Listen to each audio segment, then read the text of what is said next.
Hey everyone, welcome here and glad to have you along. Did you know that I am now on Locals? Locals is an app where you can build community. Think of it like a modern day Facebook group. There you can get free content. I host morning coffees, some afternoon happy hours. You get tons of bonus content, discounts to programs and functions, and it's the best place to connect with me and the subscription box community as we continue to grow. All the videos are free to watch, and all you have to do is sign up on Locals.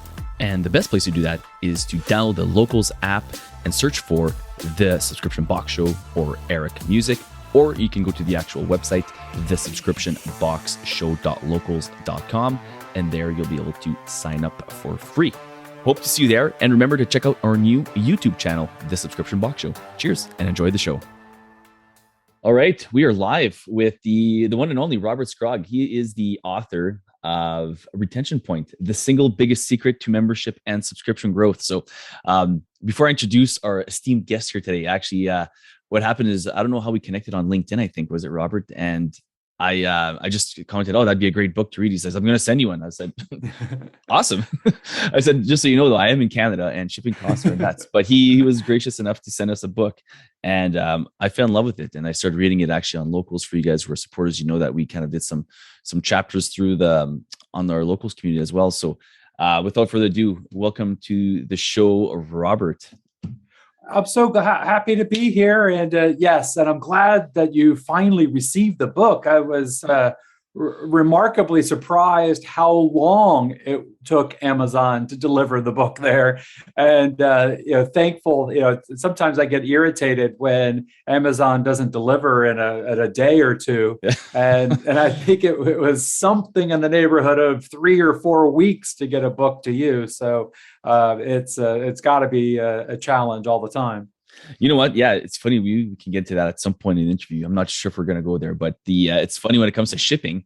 It's one of those things where we expect fast enough shipping up here, but if you're ordering from the States, sometimes it's unpredictable. So all that being said, it's usually pretty decent, but most people will avoid shipping up here just because of the cost now. It's just gone astronomical. So, but we're not about shipping, we're about retention. So you wrote this book, Retention Point, the single biggest secret to membership and subscription growth. And so we're going to kind of just dive in before we get into the book and what you do for companies, because you do also do a lot of work. You've been doing this for decades. Maybe you can enlighten us about who you are, what kind of work you've done in the past. Is this your first book? And what got you into subscriptions and retention in the first place?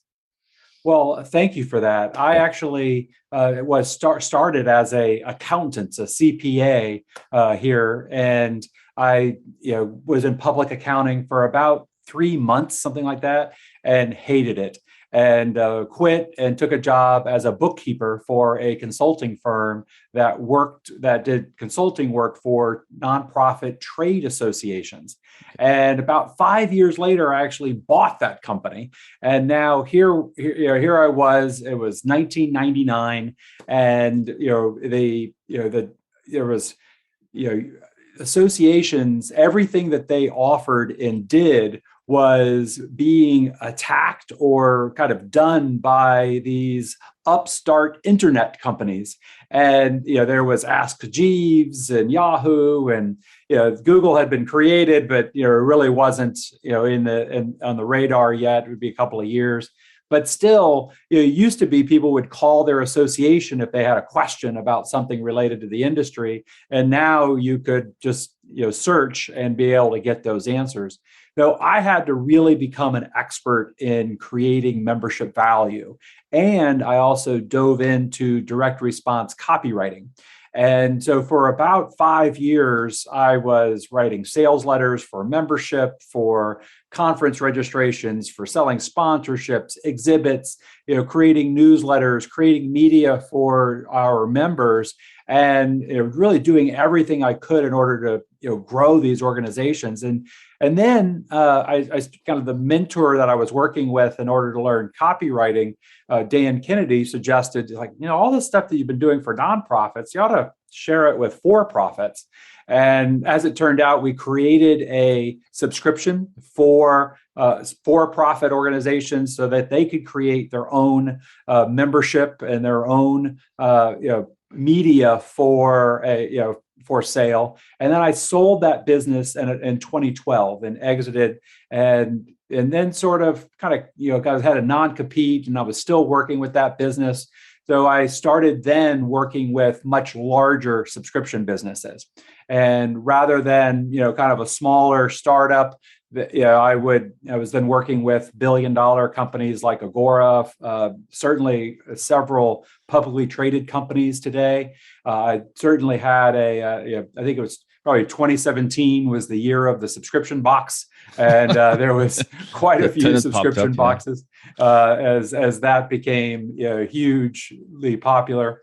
And so I've had the opportunity now to work with some of the largest subscription brands in the world that and really kind of help them rethink, because there is no real training on subscription, or certainly no MBA for the KPIs necessary, how to run and grow these businesses. There's some kind of ideas out there that some venture capital firms come out with, but there really isn't a real body of knowledge. Mm-hmm. And certainly the whole idea of a product sale versus a subscription or membership sale is so different. Just the same, let's say in the book, the difference between a one-night stand and a relationship, mm-hmm. and recognizing and understanding how you have to approach the customer communication differently as a subscription and building a relationship has been key. So it's a great. I sometimes think I should niche and be only subscription box, or be only digital streaming, or be only publishing. But part of the value that I found that I bring is by seeing some things that subscription boxes do and going, what, that's pretty cool, and publishers could really benefit from that. And then seeing what publishers do and be like, oh my gosh, these subscription boxes, I have no idea how most of them make the economics work. And it could be so much easier and so much more profitable if there was just a few simple things that they looked at publishers and kind of swiped those ideas and incorporated them into their box or into their business. So kind of cross-pollinating the different worlds of subscription has really been fun. Because I get to work with smart people, and I do this one little thing that they have kind of a little blind spot for, and help them really make a big difference in their business. Yeah, I'm glad you touched on that, because I was going to ask, just to clarify for the listeners, the viewers. By the way, if you guys are, I'm going to change my eye direction to the camera here directly. If you're listening to this on a podcast, which many of you do, and that's been the trajectory of the show since launch in 2020, please make sure to check out the new YouTube channel, and as well check out the new locals community.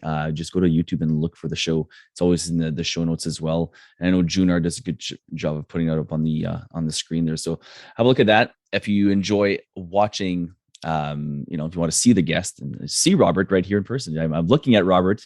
And if you want to see Robert, and which is, by the way, one of the greatest. I got to say, this is probably one of the greatest, probably the best background I've seen for these Zoom interviews. So well done, sir. Thank you. Thank you. Yeah. So we get to see our beautiful faces. That's right. It's really, that would be the big payoff for sure. for jumping over to the YouTube channel, and make sure you subscribe and like the video while you're there. Yeah. All that great stuff. And then the locals community as well. If you want extra bonus content like post-show wrap-ups that we do, and exclusive interviews, just some cool stuff that we just post only there. Head over to the subscriptionboxshow.locals.com.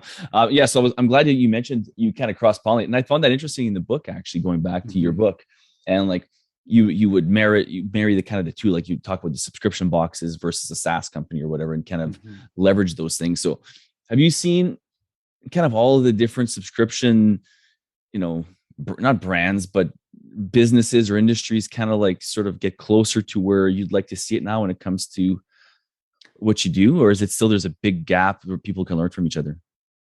Oh, there is a massive gap where and tremendous opportunity within the subscription business. There's no formal training on creating. The extent that there's training on creating a subscription box, it's often about acquiring things for the box, or for buying boxes, or for shipping boxes, or maybe the startup aspects of how to find a merchant services and how to maintain a list and how to go from a list over to an actual shipping, shipping addresses and a manifest.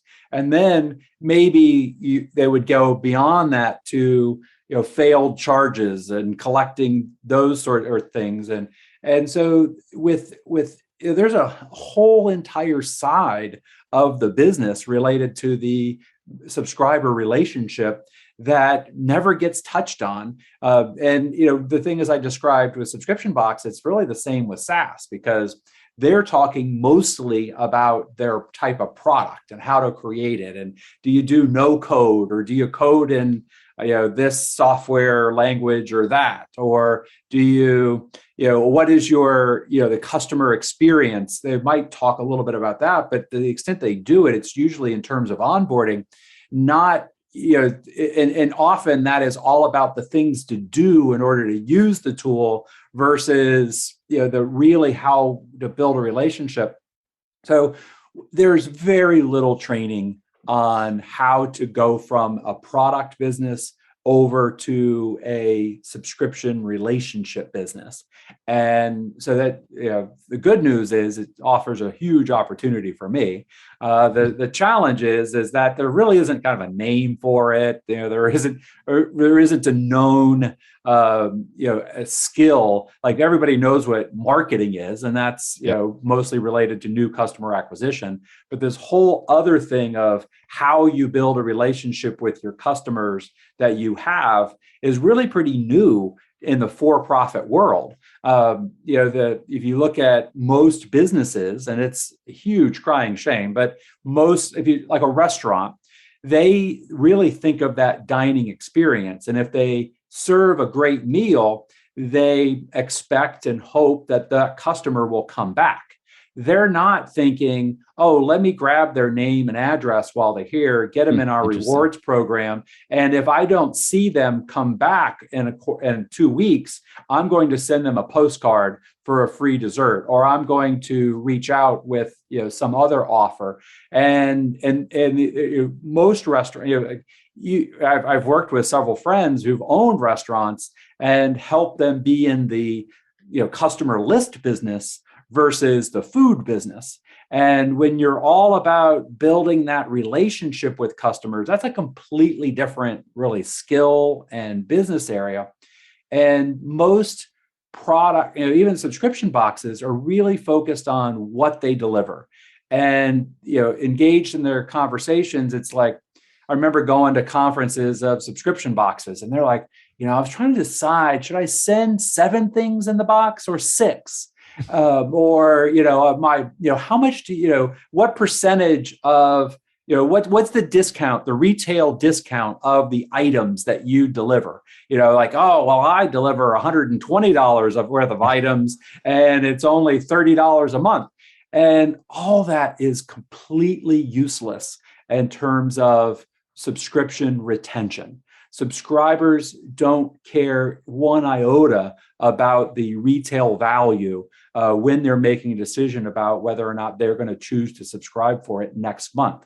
Mm-hmm. What they want to know is it going to be delightful, fun, and is my spouse or significant other going to balk about that, or can I just that those are the things running through their head, not, oh, I got so much value. I would have, if I had gone to the store and bought these 6 things that we hope they didn't even know they existed, right? Because so that's the problem. We hope that we're giving them something that's so new, so fun that they didn't know that existed, and so it's a nice surprise. The same thing is they had no idea what the retail value is because they don't know what it is. So anyway, so there's this whole perversity in how the industry just even approaches the idea of delivering value, and so it unfortunately holds back a lot of great people that really care. They just are missing this perspective shift that can make a huge difference on whether or not they're able to scale and grow their business. Yeah, it's interesting. Like, I think you're 100% right. Like, a lot of people including myself, are guilty of this, right? We just want to concentrate on what we're curating, what we're putting into the box. Mm-hmm. And what's the one thing we forget is kind of like, that communication, that relationship building. So to that point, the single biggest secret to membership and subscription growth, without giving it all away, is that kind of what you're touching on then for those who, haven't read the book or might not be going to read the book? What is that secret? Is it the communication? Is it I know we talk a lot about, I want to get through the different things you do talk about, the member journey, the on-ramp, and all these kind of things that you really, really focus in on the book. Yeah. Is that it? Is that this? Is that yeah, the secret? I think the biggest is understanding that you're always selling, or that every communication is a sales communication, as we write about it in the book. And that I see subscription boxes similar, like FabFitFun. It's a quarterly premium subscription box, premium priced. And within that box is a beautiful magazine. And if you're in the subscription box business, you really must subscribe to FabFitFun right now so that you can see how they. My wife has had many of those boxes. She actually is not subscribed to them right now, but so we know exactly what you're talking about. Yeah. Yeah. And so what they do though is, and what's pretty fascinating is if they're having a beautiful scarf or, some sort of, it's because it's ladies sportswear and fun goods essentially. Yep. And so if they have a neat shawl or a neat thing coming up in the box next month or next quarter, in the quarter previous, they'll do a profile in the magazine of the designer and talk about how amazing this designer's items are and how beautiful they are, and what, building the value of that person, which, unless you're in design, like that's like what the subscription box subscribers want you to do, right? Is go find designers they never heard of. And because they never heard of, they don't know the value of what those items are. Mm. And so they have this magazine, they build the value the quarter previous of what those items are. So now when I get the items, there's a perceived value, like, oh, brilliant. My gosh, I heard about this woman. And now I got one of her like wraps. And then even within the magazine itself for that box, there is a value build of each item. And there's an image of it. There is several paragraphs about where it came from and how they came to select it above all the other things they had the option of selecting. And then there is little member profiles, so you can meet other FabFitFun subscribers. And so they do a very good job where most subscription boxes, they maybe will include a little postcard and they'll have a little title of the item, essentially basically what it is, and maybe its brand name, and then maybe a sentence about, describing what the item is. And that's the value build. And so there's no real way for a customer who, and they're surprised then that the customer doesn't, appreciate what the work and the selection they've gone through in order to find those items, because we haven't told them. For a subscription box, you really need to think in terms of, what if we actually wanted them to pay retail value for each of those products, and then sell them the item as if we expected them to pay full price retail for it. That's our job. If we want them to appreciate the retail value of what we're giving them, we've got to actually sell it to them in a way that they would be prepared to lay down their credit card and buy it at full price. Then when we deliver it as a box at a discount, now they have that feeling that they've saved money. Otherwise, it's just a box of random stuff that it may be, some of it's delightful, but chances are a couple of items may not quite apply, and then they got to find somebody else to give it to. It's, and that now we're giving a problem to our customers rather than, a solution.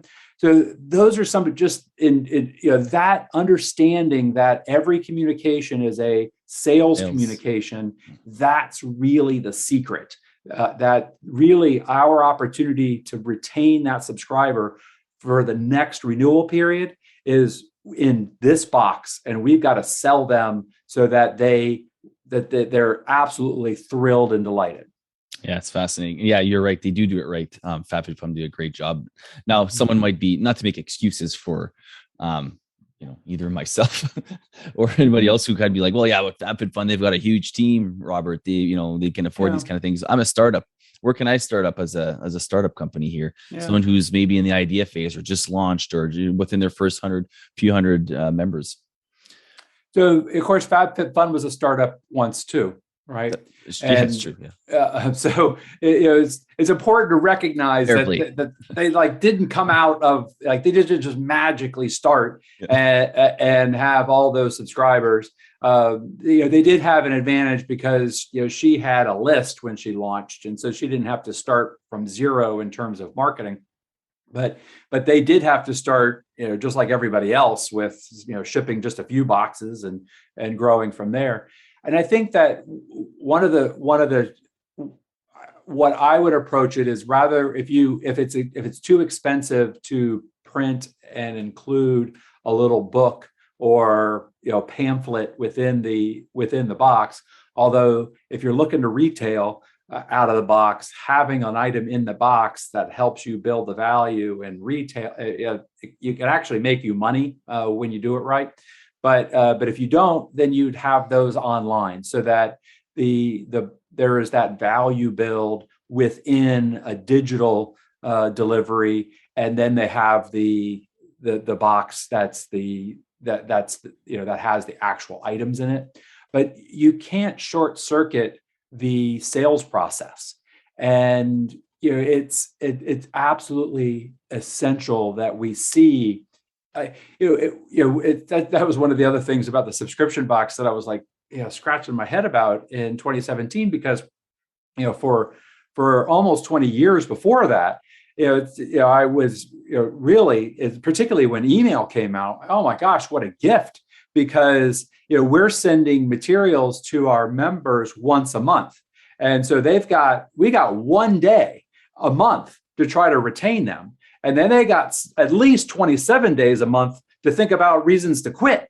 And what the thing about with email was that, okay, now I can touch them and delight them in between the delivery, in-person deliveries, so that I can help keep them excited in between the deliveries. Because even at best, you look at it, the excitement curve grows as you start thinking about subscribing, and then you subscribe, and you're so excited because about the future and what's coming up, and we're really happy about this box, and then kind of wanes. You actually forget about it for a number of exactly. Yeah, you actually thank you.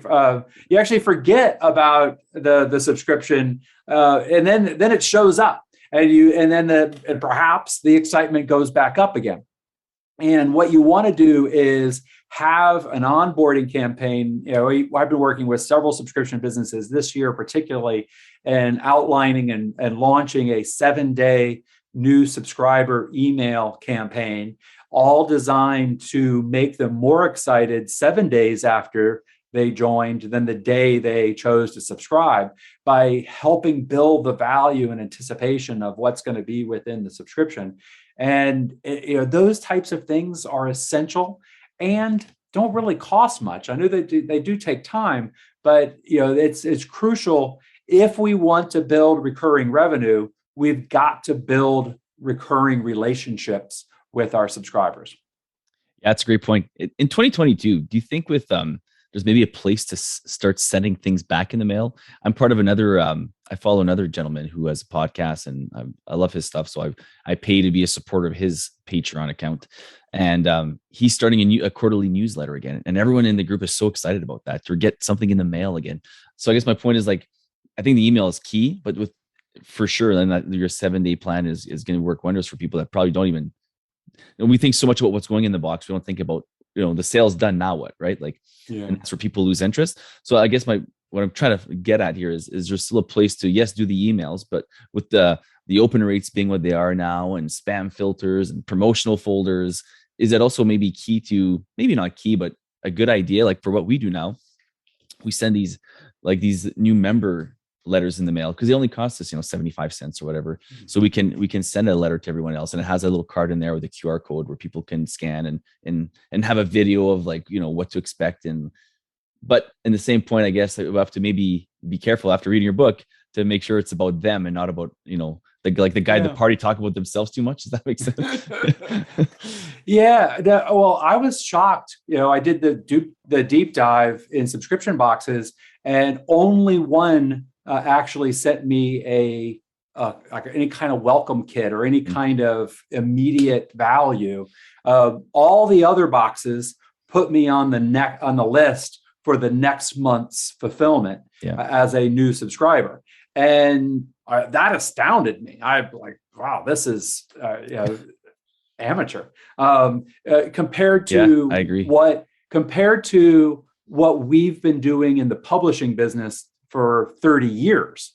It would always be like, even when I don't know if you've subscribed to Sports Illustrated. I did, or some.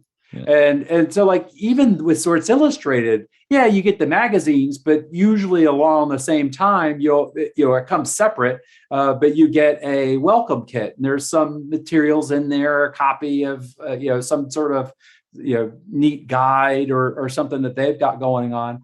But yes, and most of all, it's a fabulous opportunity to upsell your customers. And having you thinking of that welcome kit as, yes, we're going to stick the sale, but also using it as a way of selling more. Maybe because my guess is you probably have some things in your warehouse that, this was one of the biggest things. I worked with a subscription box probably in 2018. And they were generating 10,000 new subscribers a month, and they were spending. I try to remember. I think it was $500,000 in marketing a month, and they were losing 9,700 subscribers a month. Oh. And they had gotten it up to 50,000 subscribers, but to spend $500,000 a month and to net 300 new subscribers. That the new subscribers and the cancel, I know those numbers. The 500,000, I forget exactly what they were spending, but it was insane. Yeah. And one of the first things that we did was create an upsell package. And what that enabled us to do was, because they were doing is they were selling with a $10. They had a discounted trial. So the box itself, I think, was $39 a month, and the first box was $10. And so you had a whole lot of people that wanted this box of stuff that they were essentially selling. Hey, get this box of $99 worth of stuff for $10. And so you kind of had the coupon crowd who was grabbing the box, but they had no intention of ever subscribing. And you were signing up tens of thousands of these people and spending mightily to do it. And what we did is, they had a warehouse full of stuff, and we created a premium product. And what we were able to do was, by going ahead and selling at full price, and which drastically decreased conversion rate. But we also had an upsell of these other products. What we were able to do is redo the economics of the offer and the front end so that they were way more profitable with this new offer and upsell than they had been in the past. And now those subscribers had, it was somewhere in the neighborhood of like 14 times the lifetime value that the other subscribers that they had been generating, because of course they had a whole bunch of them. They had tens of thousands that were only $10 value. So it really, you only had to keep them a little bit longer, but the revenue went up drastically as well. So even though we had much fewer subscribers, we were able to increase revenue because of the regular price offer and the upsell, even though the numbers were down. And so, understanding how the economics of that offer works can really, and just by looking at what other subscription and things are doing, rather than getting stuck in the whole subscription box world where like everybody's giving away their darn box. I get it. That's an easy offer to get to convert, but the economics of it stink, and it's terribly difficult to scale. Yeah, you make some great points. And I remember that was a huge aha moment. The upsell that you mentioned in the book. I was honestly like, I like to go read sometimes in the camper. We have 5 kids here, so sometimes it gets loud. So we have a little motorhome outside, and I'll go in there in the evening and bring a coffee or a whiskey and sip and read whatever. And I was reading there alone. It was just great, and it was like it hit me. I'm like, we're at a point in our subscription business where like it's also catch-22. We need money to make money. We need money for more marketing, and we can't. But the margins are tight. So I'm like, in this card that we're sending out now, let's do the upsell. Like that was brilliant. I'm like, why didn't I ever think of this? And that alone. Mm-hmm.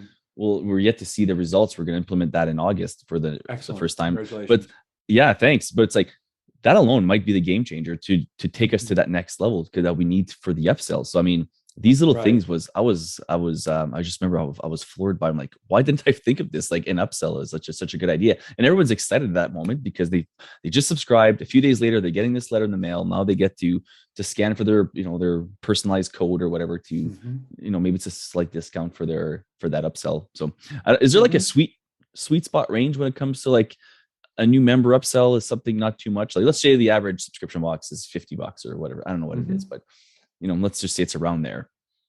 Is there too much like, or you don't want to like push it too much? Is it like the default where often there's constraints around the products that are available that are at hand, right? So there's not always what you got to make do with what we can ship quickly and test versus what we would optimize. But the way the numbers work is that you will see usually about 20% of your new subscribers will buy an upsell that's priced at 4x your original purchase. So if the original purchase is $50, then my first upsell idea would be like, all right, what you got? That's $200. And you will usually see about 20% buy that. No kidding. And it can be, sometimes it's 16, sometimes it's 21, but that's generally have some like big item in your shop or whatever, something you can, okay. Yeah. And then the next is you have something that's priced 16x the initial purchase. And so in this case, if it was $50, I probably would do $997. And then you'll see about 4% will buy that. And so then but those two upsells double your revenue if you kind of do all the math. So it doesn't, you're not spending more money on advertising. You're able to fulfill, even if it's a digital product, or it doesn't necessarily even have to have a cost of fulfillment to you, but it could. With the subscription box that I was working with, what we did is we assembled a box of all these different items that they had in the warehouse. Essentially, there was stuff that was left over from the last 5 years of boxes, excess inventory. But we merchandised it into a nice package that, for them, they were happy to get it out of the warehouse, and we were able to liquidate it going out to new customers with upsells. So those are the metrics that I'm looking at first. And then often it depends on what the business already has at hand, because we're going to want to test it and see how it works before we go create purpose-built products for the upsell. Yes, that's fascinating numbers. So 4 times the upsell, the first one, 20% uptake, and then you'll send something else out, maybe the next email or whatever, a week later. How do you space it? Well, it can certainly be in the mail with the welcome. Well, there's a couple of different ways to do it. One, I wouldn't necessarily wait at all, but when they choose to subscribe, offer them the opportunity to buy the higher level product even at that time. Okay. And then secondly, after I did the 7-day onboarding program, I would then have an upsell campaign. And often there's a lot of different ways to do this, but when the CRM allows you to do it, I'll try to do it around a week so maybe everybody who joined before Friday goes into next Monday's upsell launch, or the Friday before or whatever. So there's some sort of deadline, and then every Monday there is a promo, and that promo, they don't necessarily know that it's for them based on when they joined. They just think, oh my gosh, the subscription box is having a promo and look what they put together.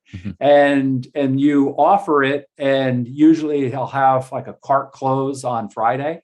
But if it's a price that's worthy of putting together even a webinar or a sales video, maybe that would go live on Wednesday. And then, Monday, Tuesday is kind of a build up promo for the webinar or for what's about to be released. And then there is the presentation. And then you've got two lists at that point, one, that have seen the presentation and those that have not. And so now you've got 2 email promos for the next 48 hours until the cart closes. And some sort of promo like that, and you're going to see a much more robust take on the sales. And what I would do in that case is, in the welcome letter and the welcome kit, I put the product at like full price. And so that way, if they see it at the product that you're going to sell for $190 or $200, I would maybe have it in the catalog or in the welcome kit at $495. And then the thing that we're going to sell for $1,000, I'd have it in the catalog for maybe $2,000. Yep. And you sell it in the little book at full price. And now when you come in, they saw it 1 week at full price. And whether even they just kind of browsed, oh wow, $500, that's a lot, okay. And then they go through like, all right, I'm not buying that. And then lo and behold, a week later there is a sale, and now it's being offered at $197 for a limited time, because maybe there was a bunch left over, you over ordered, there was a supply chain issue, and you ordered from 3 factories in order to get it delivered, and now you've got 3 times what you need, and now it's on sale. Whatever the reason is, you have some sort of reason why you're offering this at a discount, and that allows you then to generate an extra couple $100 from a subscriber that otherwise would have taken you another 4 months at $50 a month to get that $200. And so you shrink your CAC payback period, which completely changes your economics, what you're able to spend in order to acquire a new subscriber. Oh, that's brilliant. CAC, folks, customer acquisition costs. If you're new to the lingo, I know sometimes the lingo can be, I think, like, it's great. And if you're like, oh yeah, that sounds salesy, guess what, folks? We're salespeople. Like, if you've got a business, you're a salesperson, and I love it. And that we've all seen it. Like, I've seen this before, and I've worked with that when I was first getting into business for myself, and I need to kind of change my mindset. I was paying a lot of gurus, I signed up for the free webinar, and then they'd take me through the kind of the funnel, and eventually I'd be signing up for the mastermind. And that's just part of the kind of the rotation that, I was one of those 4% in that case, or maybe one of the 20% or whatever on the first one.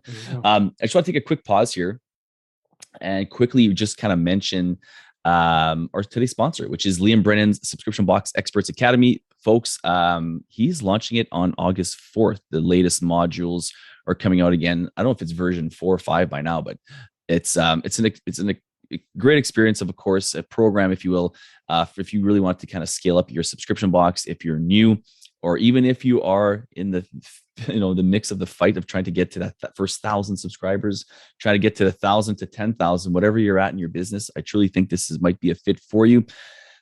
Listen, if you have any objections, you can reach out to me through email, through the locals community. If you are a local supporter, you're going to get an automatic $75 back. So congratulations on that. If you use my link and you're not a supporter, you still get $50 back regardless. So supporters, on Locals, make sure to use the link there. It's been posted there many times. And if you're just listening to the show, you can reach out to me and use my link, which is going to be in the show notes as well.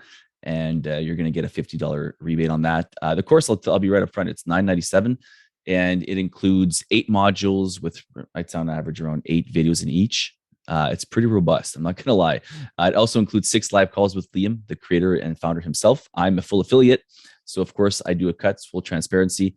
But I do believe in it. I've taken the course, and I'm close with Liam. We were actually chatting yesterday about it, and he's excited. He's actually adding a new video on something they've been really working on with his box, Buster Box, which is out of Ireland and the UK. And what they've been doing is trying open targeting with their Facebook ads, and they've seen a lot of success with it. So really specialized. I'd say, what's the whole program about? In a nutshell, I'd say it really focuses on making sure your website's ready to convert. Once it's ready to convert, how to set up your Facebook ads properly there too. And I know they're going to be doing stuff. They've been testing with TikTok. So we're going to be adding some videos with that. But it really focuses on paid ads and CRO. So if that's something you're interested in, make sure to reach out. Other than that, make sure to go check out our Locals channel. All links are in the show notes, or if you're watching on YouTube, in the show description. So we're back with Robert. I'm going to switch back views again here so we can see Robert again here. Robert, for the post-show wrap-up, I don't know, do you have a hard time out here? What's your time like? No, I'm good at the moment. Okay, cool. Sounds good. Yeah. So just for those who are on Locals and your supporters of the show, the post-show wrap-up, we're going to do I want to do kind of like a lightning round with him. I got a bunch of questions that I wrote down for him. So we're going to do a bit of a lightning round with Robert in the post-show wrap-up, stuff that I went through the book. And if you haven't yet, all the stuff we're talking about, guys, make sure to check out Robert's book, Retention Point. Is it on Audible as well, Robert? It is not on Audible, but it is on Kindle or available from Amazon. Cool. So Retention Point, I've had a lot of aha moments through this book, and it's cool when we have a book that's specific to what we do in subscription. So I appreciate it. I read a lot of books. Self-help stuff is great. Mindset stuff, I need it. But when it comes to like a business book and it's subscription specific, it's really cool. So where do I want to go with this? I want to go on. Where was I talking about here? Too much value. You mentioned sometimes too much value, and I really have a hard time. And I tried to do my best impersonation of Robert, and I tried to talk about too much value. And they don't forget it. This is not working. I have a hard time explaining like too much value is bad in essence. Do you want to kind of touch on that? Yeah, absolutely. And of course, there's a lot of different places, but one of the things in the book is too much value is just like value is a lot like water. Too much is just as bad as too little. And there really needs to be a sweet spot for what you are delivering and the value of it. And the trap that I see many subscription businesses getting into is that their longtime subscribers really need something different than the new subscribers. And the longtime subscriber that really loves you, they've been with you for a long time, many, many months, they cannot be you can give them enough. Whether or not you're within the subscription box or within coaching or within publishing, they're consuming it all, and then they're looking for more. And they're, I'm sure you see it, Eric. You have people that are watching on YouTube, watching a podcast, going to the Locals, and they're on everything, and you couldn't give them enough if there's not enough of you to go around. They're hyper consumers. And what happens is a lot of people create their subscription business based on serving the hyper consumers. And the normal person that comes in, particularly the newbie that may not be kind of aware, they may not know exactly what this is all about. They kind of heard about you, but they're not really sure. They come in and they see all this stuff and they're out. And it's so easy. It's so easy for them to go, oh, this is too much. I can't use it all. I'm getting too much. I need, this just isn't for me. And if you think about it, it's really normal. When you're driving down the road and you're hearing there's commercials on the radio, there's commercials on signs, in front of the businesses and billboards. You are ignoring all that just to go just to get where you're going. And your subscribers are the same. And kind of what you're doing is making a judgment when you glance at something. Is this for me or no? And when you give your subscriber too much, they look at it and go, good stuff, not for me, I'm gone. And so what's important, and I think this is one of the ways that, and reasons even subscription boxes, it's stunning to me that subscription boxes don't offer higher priced tiers. Higher priced tiers are very common in SaaS, very common in publishing, but not common within subscription box. And what the higher price tier allows us to do is, for those subscribers that want more access, that want to connect with us more, that want more items, that want more premium items, we give them a higher price tier that gives them more that they're looking for. And then that allows us to deliver just enough for the new subscriber that they are happy with what we're delivering. And it sets up the demand and urgency to move up to the higher level. Most subscriptions, they're like, oh man, I deliver so much for this price. I don't know what I could possibly do for a higher price. It's like, yeah, we got to reshuffle this value equation so that, one, you can kind of keep up with what you're trying to deliver here. Two, your subscriber can keep up with what you're trying to deliver. And then you're leaving room for a higher price tier that you can ascend your subscribers up to, that allows you to make more money and receive money for the value that you are delivering.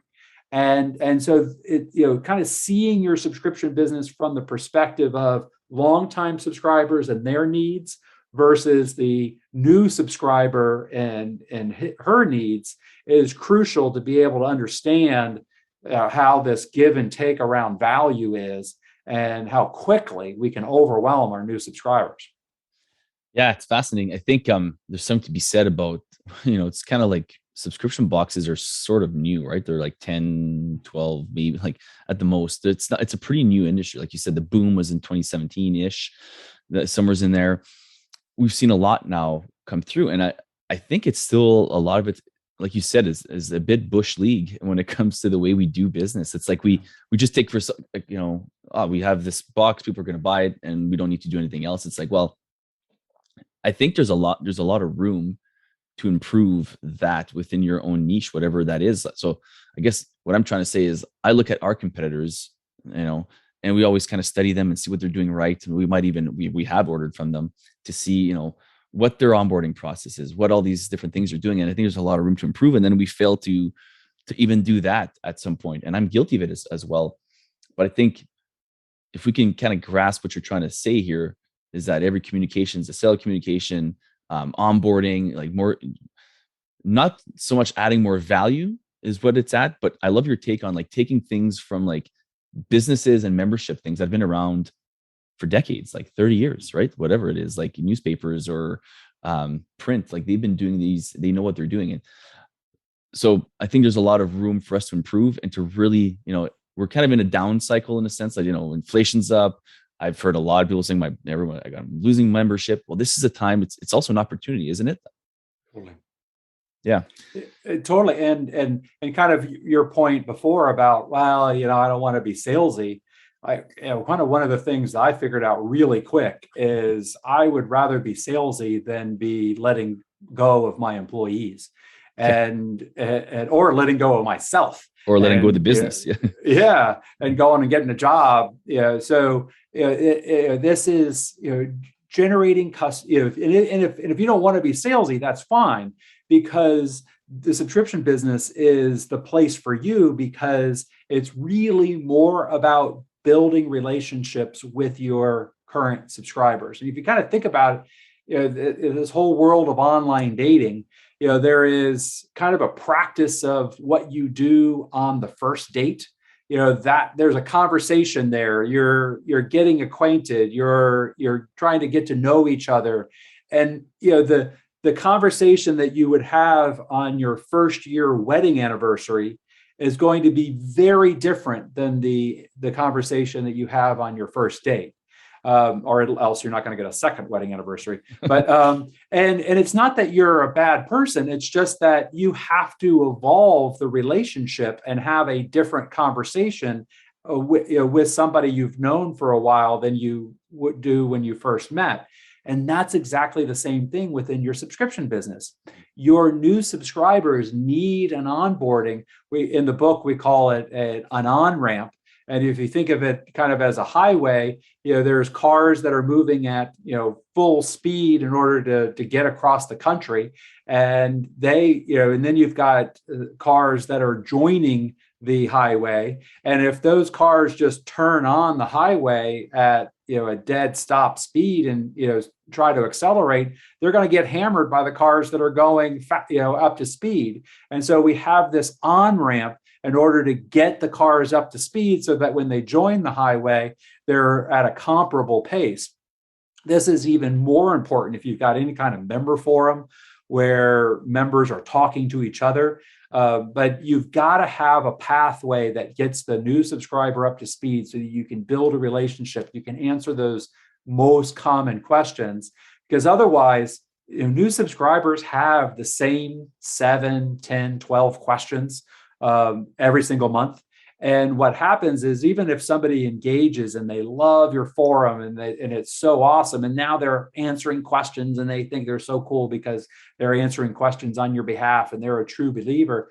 Well, after about 3 to 6 months, they're done with that because they've had to answer the same darn question, at that point, probably by 50 times, right? Yeah. And so what you want is a process that gets those new subscribers up to speed, that then you're able to talk to them as a longtime subscriber. And so there's these two different communication channels. And so it's really just planning more than it is a whole lot more work. And thinking of your business from the perspective of the subscriber rather than the perspective of what's in your box. Yeah, it's fascinating. Now, my only counter to that would be, not a counter, but like maybe a slight objection would be people like, they're just starting out. They're like, Robert, Eric, this is great. I understand, this is good stuff, and I want to implement this, but I'm working this business alone. And again, I'm not trying to make excuses, but this is what people are saying, right? Like, I have to do the curation, I got to do the emails, I got to do all these different things. When am I going to have time to that? And I guess is the answer then, without trying to answer for you, you talk about the 100-day communication plan, and then there's a 5 steps, and I marked it down, page 144. So, so page 144, there's 5 steps there, and a 100-day communication plan. Is that why it's a 100-day communication plan? Because there's just a lot to do with all this, and oops, 1 second here. So there is a lot to do there, correct? And I think, or is that not the answer? That's something completely different. Well, the nice thing about all this is it's pretty much set it and forget it, right? Once you've been thoughtful, a 100-day communication plan certainly is optimal. Now I've kind of compromised and be like, well, let's just get 7 days out. and if we could just get that done, we can start from there. But once you write those 7 emails, and take the time to get those correct, get them loaded into your emails, CRM, shopping cart system, then they just happen for you on an ongoing basis, and they're working for you with every new subscriber. And so what I'm looking for is, I kind of came in this marketing world when everything was done manually. We were doing follow-up sequences all through direct mail, where you would you'd get a lead and you'd print labels, and then you would mail them out over the course of 28 days in order to convert them into a subscriber. So, just having it automated, I'm like, what the heck? You don't have to keep up with labels. You don't have to keep up with, mailing packages, being able to set it into an email autoresponder and have those things fly out of there for the first 7 days, you get a new subscriber. We're in a brand new world. It's never been easier to grow these businesses. I get that there's a lot of work, But man, let's let technology do as much of that work for us so that we can set up these systems once and let them help us retain our subscribers on an ongoing basis. Cool. So then the 100-day communication plan, that's more like long-term. You set up your 7 days as fast as you can. And then like, I'll just go through the 5 steps. Step 1, Sure. Get a detailed understanding of the member, create the elements, and feel free to chime in on any one of these. So step 1, get a detailed understanding of the member. Step 2, create the elements of the member on-ramp, which we talked about. Step 3, build the 100-day communication plan. So this is what we're talking about. Step 4, implement it. And step 5, evaluate the impact of the new plan and test new innovations. So if you don't have anything to touch on that, I do have another question for you. Yeah, and I think the only thing I would add would be to tie it to what we were talking about with upsells. Yep. So the part of the 100-day communication plan is incorporating those upsell campaigns into that, so that you are choreographing the subscription businesses that I've seen that maybe do have upsells. They are treating all of their subscribers the same, and so the upsell is, because in August we sell this to our list. Our entire list is going to get it, the offer. Well, it may be that somebody who just joined your subscription on July 25th may not need to see that offer. And you're like, oh, well, I want everybody to get it. The new leads are going to convert the best. Yeah, but they're not really mature enough. They may not be up to speed in order to really appreciate what that offer is. So choreographing that's one of the things, particularly with publishing businesses that are really doing these upsells, is choreographing that first 100 days enables us to maximize the lifetime value of those subscribers and recover the marketing investment we made to acquire them far better than just leaving it to chance. And so that's why we want to choreograph that, because we want them to use what we sold them and help them see how some of these other upsells opportunities might accelerate their results and enhance the subscription without overwhelming them with a communication that they just can't consume. Yeah, that makes sense. Yeah, of course. When I'm talking about, I'm jumping around from different points in the book, folks. Like I'm cherry picking some stuff, and then there's more context to it, of course, when you've read the book. I want to talk to you about offers, because you talked about, and we unknowingly touched on it, because when you mentioned Sports Illustrated, one of the reasons, I was hemming and hawing for years. This is back, probably 15 years ago, 20 years ago, maybe. And what got me finally to pull the trigger on my Sports Illustrated subscription or membership was I was going to get a free football jacket. So, so I was going to get a free NFL jacket of my choice of my team or whatever. So I remember I was excited. I'm going to get my team on so I did that. And then it came with my welcome package. And then I stayed with them for probably a few years. I'm sure, I can't remember the exact amount, 2-3 years. So, until things went more digital. Right. And then, but now there's another one. The Athletic is another subscription brand that does just some in-depth sports analysis and reporting. But anyways, so I want to talk about offers, because my question was, is free gifts still the best thing? I know a lot of people still do the percentages off, 50% off your first box or whatever. Is it a mix of both? What are your thoughts on the offer? Yeah, I think just kind of off the top of my head, there is a free trial, a discounted trial, a full priced offer. You could do annual, the subscription term, annual, monthly, or quarterly is probably a whole nother topic in and of itself. There's lots of different ways. And the biggest mistake I see is somebody usually picks one and sticks with it. And they're very hesitant to switch from, if there's somebody that does a discounted trial, trying to switch and do a full priced offer, like, oh my gosh, nobody's going to buy it. Well, if nobody's going to pay full price for your subscription box, then you probably need to do something different with your subscription box. I mean, it's like, it just doesn't make any sense that you would believe in it on a monthly basis, but you don't believe in it as a front end. But nonetheless, my favorite go-to is the gift with purchase offer.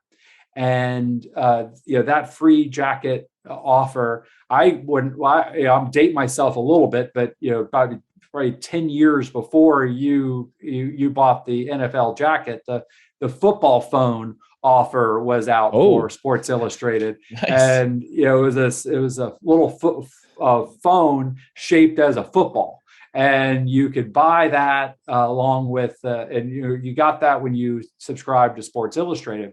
And what I try to do, and I even talk about this in the book, is you have an onboarding, an on-ramp that gets your subscribers an immediate value.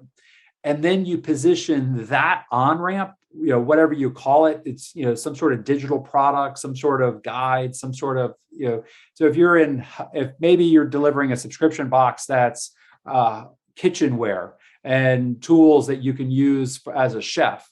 Well, maybe the guide you have is all about cooking or cooking in a certain way or more efficient.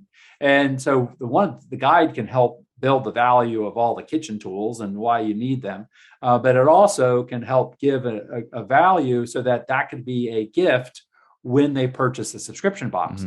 Particularly way more effective too when you're actually trying to get gift subscriptions, because that's kind of one of the biggest challenges of the whole subscription box gift thing, is that you're like giving them a little piece of paper that represents the next quarter or year of this thing. When you actually do a gift with purchase, then now the person has something to wrap and give with the subscription. So anyway, I'll get off the soapbox, but the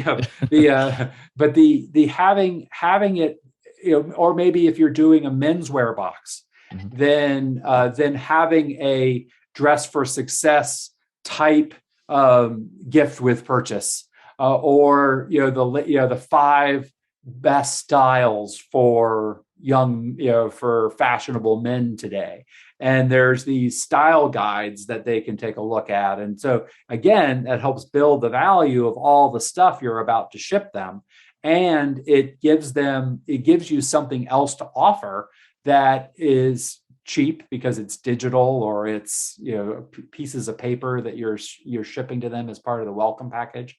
And it can lead to upsells because if they're looking at a particular outfit, you might have, if you're sending menswear, you probably have belts and lapel pins and tie clips and the cufflinks and things like that they could buy right then. Maybe, I'll take the whole package so that I can wear that photo. Right. And now you're able to make this welcome kit into something that builds the value of what you're going to deliver, that helps you convert the front end offer and help generate upsells as part of your subscriber onboarding. And so that's why I like the gift with purchase so much, is that it makes the onboarding a golden ticket, a way to accelerate my results, and rather than just something that shows up that I didn't know was coming. So that's my favorite offer. But one of the things that I have become very adept at is converting trial offers, either discounted trials or free trials. Would that include? Would that include something like get your first box free, or is that not really counting that? Yeah, that would be a free trial. Yeah, get your first box free. Very few subscription boxes usually do a free trial. They usually do a discounted trial, in my experience. Yep. And so they're looking for some amount of money, but not the full monthly cost of the box. And so either a free trial or a discounted trial, I found, kind of works the same. But it's just what you're just choosing, you're throttling how many freebie seekers you're going to have to deal with. Yes. By making it free, then you're wide open. You're leaving yourself completely open to all the freebie seekers. Yeah. If you throttle it a little bit by offering any money, even $1, you're cutting that back. And then the more you actually get to your more retail price, you're moving away fewer freebie seekers. You also might be cutting out long-term subscribers that may very well be in for a discounted price and then choose to stay. I've found that it doesn't really, like the trials feel great because it improves conversion rates of all your front ends. But I have, when you're actually looking at the cash flows and the economics of making these businesses work, I haven't seen that it really generates incremental dollars. Yeah, your churn rate just goes up, right? Like with the heavier the discount or the heavier the deal, you'll just get more, quote unquote bad customers, as and it's a bigger problem. That's a bigger problem for subscription boxes than it is for almost any other subscription business, because there's such a large hard cost to a subscription box. Yes. When you're selling a SaaS product, when you're sending them a username and password to access the software that everybody else is using, it's not as crucial. Having a free trial or a free tier may be just fine for you because it doesn't cost you as much to deliver. But when you put in the economics of the actual fulfillment, your margins, the subscription box margins are so tough. I don't know if you've noticed that. Margins are almost impossible, to be quite honest. And now with the increased price of shipping and just the increased price of goods and services and products to get manufactured, to get delivered, it's a real struggle. A lot of people are hitting it hard, but that's why I always look at it like it's an opportunity, though. I think it's really a time for us to, as subscription box entrepreneurs, to kind of separate ourselves from our competition and ourselves, and just as membership business owners, to kind of really, refine the way we do things to increase these different things with what you're talking about. Totally. I have got a question when it comes to, you mentioned value and retention are not connected. And I think we sort of touched about that, but is there did you want to and I just put that there because you mentioned that near the end of the book, value and retention are not connected. Like, some people have a hard time, I think, really, really believing that, you know what I mean? Do you want to touch on that? Yeah, because it really, so I don't know are you into Stranger Things? Are you a Netflix subscriber? I have a Netflix subscription. I haven't watched Stranger Things yet. Should I? Is it a good show? Oh, well, I don't know. Everybody's talking about it. Or Sex Education or Dairy Girls. What's your favorite Netflix? You know what? Typically, I like shows like Vikings or whatever, like these kind of like medieval kind of like warrior kind of movies. My favorite movie of all time is Braveheart, to give you an idea, right? Nice. But right now there's none of those that I'm all caught up. So right now I'm actually watching a lot of these kind of like little documentaries, but anyway. Okay. Well, it's not Vikings. Vikings sacked Londonderry many times over the years, but the Dairy Girls, you should watch Dairy Girls, particularly with your wife. But there's been 2 seasons of Dairy Girls, and the value, that's a great show. Same with Sex Education. There's 3 seasons of Sex Education. Highly recommend watching that. And when somebody, even though those are brilliant programs and that they deliver tremendous value, those don't go into the equation of whether or not somebody's going to continue their Netflix subscription.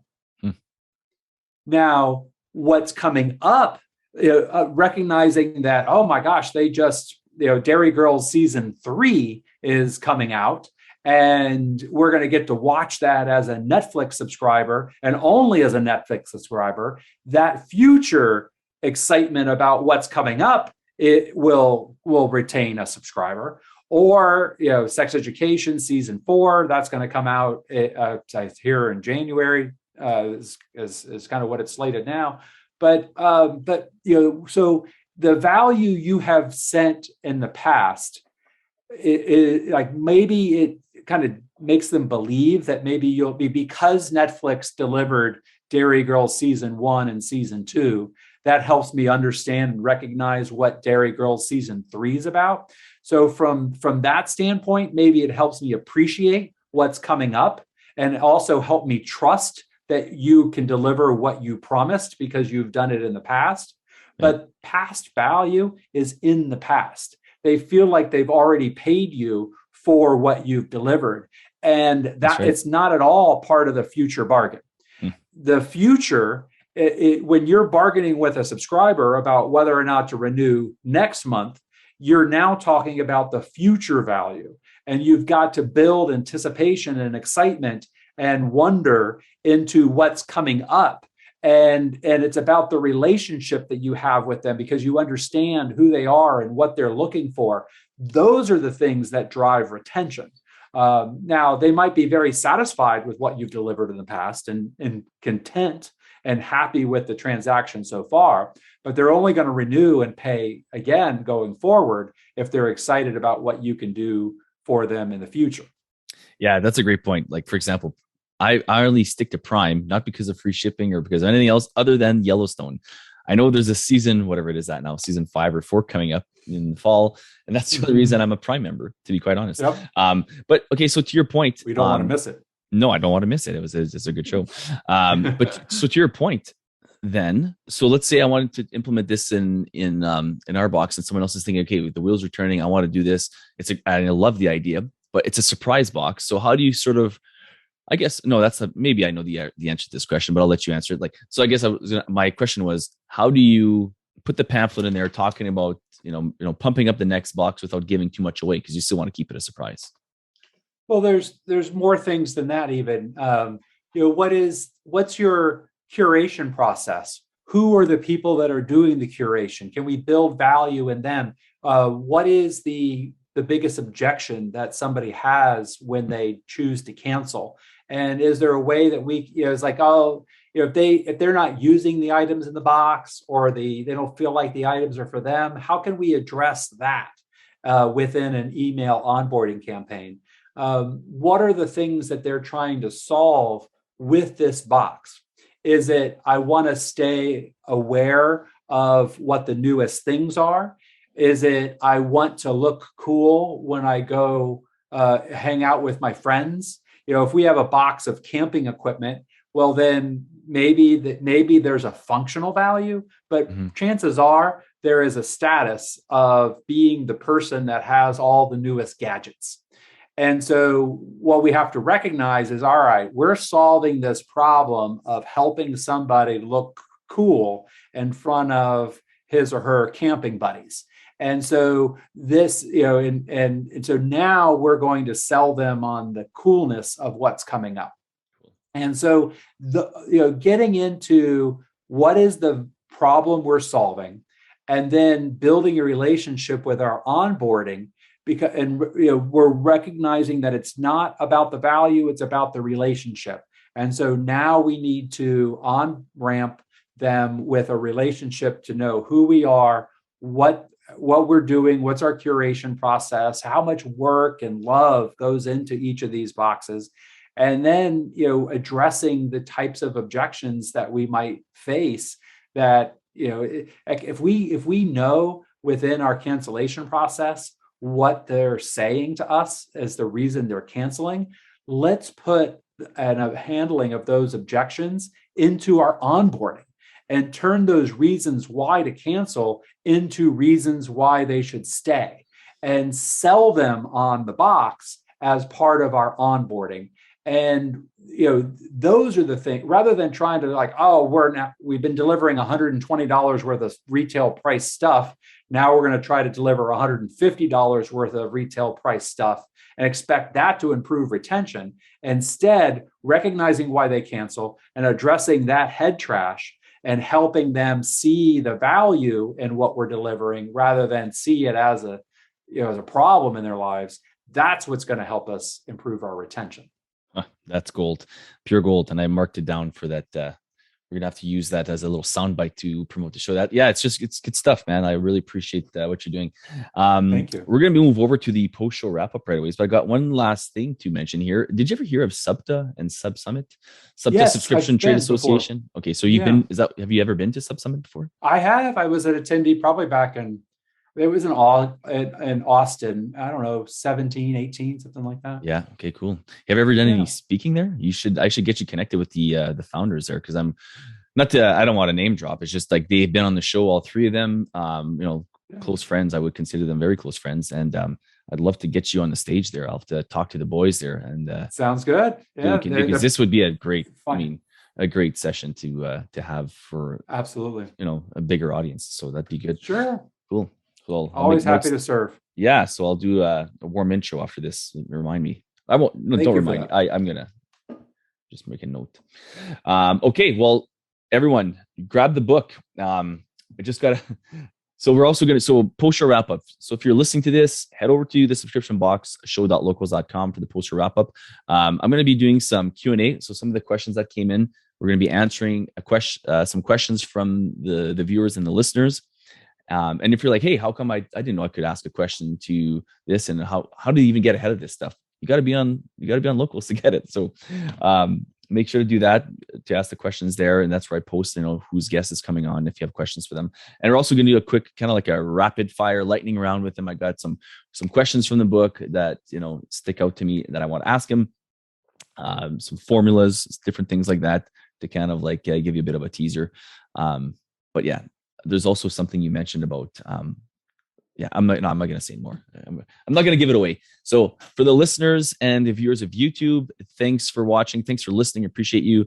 For those of you guys now who want to come over to the Locals channel, you can just also look for the Locals app in your phone and search for the subscription box. So the best experience is definitely through the app.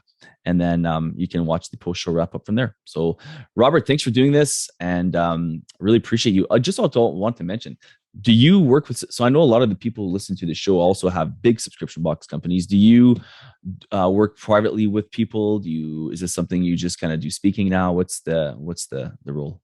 Yeah, I do. There's several, and over the years, I've worked with quite a few subscription boxes in helping them usually first on economics and KPIs and recognizing this whole customer acquisition costs, payback period stuff, and then also help, once we understand their numbers, optimizing their offers, optimizing their onboarding, improving their retention, and helping them break through these growth ceilings that occur with where it's like it's so expensive to acquire a customer, and then the payback period is so long that we're not able to scale our business and grow. So those are, yes, I work with several subscription boxes and provide consulting and help and actual writing in order to help have them break through.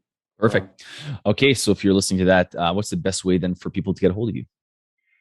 You could really go to robertskrob.com and check that out. There's a contact information, but that's the easiest way. And of course, through the book, you probably want to check out Retention Point first, read that over, because that's going to give you a clear sense of what I do and how I do it. My entire consulting process is right there. Yeah, I also I think it was ifixretentionproblems.com. I'm going to have all the links in the show notes anyways, folks. So click on the show notes. If you're listening on the podcast, I apologize. A lot of times I'm pointing to things from the book and the screen and stuff. So you got to go listen. You got to go watch it if you want to see those kind of things. Okay. Well, Robert, thanks so much for doing this. Appreciate your time. And we're going to head over to the post show wrap up. Cheers, everyone.